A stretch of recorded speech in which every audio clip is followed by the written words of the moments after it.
Hello everyone, it's Sergio with the RideShare Guy. Welcome to another episode of Sergio's Diaries. This is going to be a 7-part series. Now, you guys are going to say, well, how can you put 7 videos out there and what is it about? Well, I'm going to explain all that with a short introduction. Now, we've been doing Show Me the Money for the last 2.5 years. Almost 2.5 years now. We've done 114 episodes every Tuesday, live, 3 p.m. Pacific, 6 p.m. Eastern. I can't be more appreciative of the support. The channel has grown, doubled to its size. Viewers are attracted to it because we call it the way we see it. Look, we don't just talk about negative things, we talk about positives. We try to educate, inform, and sometimes entertain our community. So thank you for the support. Much, much, much appreciated. Now, in those 2.5 years, I've had the pleasure of hosting as guests over 12 or 13 CEOs of major companies. That includes the CEO of Lyft, which Mr. David Risher, who is supposed to show up again. Although he's 4 months late to our second date, I'm getting news that he will. Unfortunately, we haven't had the luck of getting Mr. Dara Khosrowshahi, the CEO of Uber, on our channel or on Show Me the Money as our guest live. Probably there are reasons for that, but I really don't know. I'm quite disappointed, actually, that he wouldn't show up as a guest, spare half hour of his time. I do understand he's running a $140 billion conglomerate, but I think he will learn a lot from our community. And so the only reference I have for these 7 videos coming up is the last interview that he did with Harry Campbell on our channel. Listen, I think if you're listening to drivers, you know that this is one of the top pain points of being a driver. And I think we have started to listen to drivers, and I think in the past, it's like guilty as charged.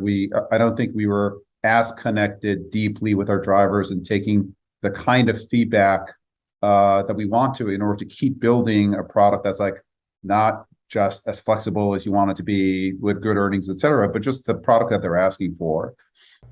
I did enjoy that interview. I think Harry was one of Harry's better interviews. He was hard-hitting. But this was about the time that Uber was releasing upfront fares. Upfront fares showed up about 2 years ago in a few cities, but then it was released nationwide. I have a question for some of you, or all of you. Are you better off last 2 years, earnings-wise, with upfront fares, or were you better off with a rate card before? Since upfront fares replaced the rate card, and with an opaque algorithm that we don't understand why we get paid, how we get paid, what we get paid for a certain trip, I think these videos are going to be very timely because that's the only reference point I have going back and dissecting Mr. Khosrowshahi's comments. So on this snippet that you guys will watch, he's talking about not being in touch with the driver community until they figured that the product that they're releasing was good as far as flexibility and high earnings and etc. But the drivers have been asking to see where the passenger was going for years.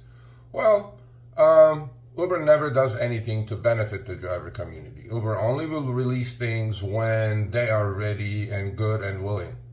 Now, I do totally appreciate to seeing where the passenger is going, right? We were driving blind for a decade before upfront fares was released. But his comment of them not being in touch, and he said it in the snippet that you guys watched, guilty as charged, he said. Yes, Mr. Khosrowshahi, Uber is guilty of not listening to the driver community. As independent contractors, in what world do we not know the job at hand before we undertake such a job? Imagine I'm an electrician and I get a call from a potential customer. And this is the analogy that I came up with. The customer says, I have a job for you. And as an electrician, I'm happy about it. I'm an independent contractor. I ask them, what is it? They're going to go, well, I'm not going to tell you until you get here. That's exactly what RideShare was for 10 years. We only knew where the passenger was going after we had the passenger in the car and started the trip.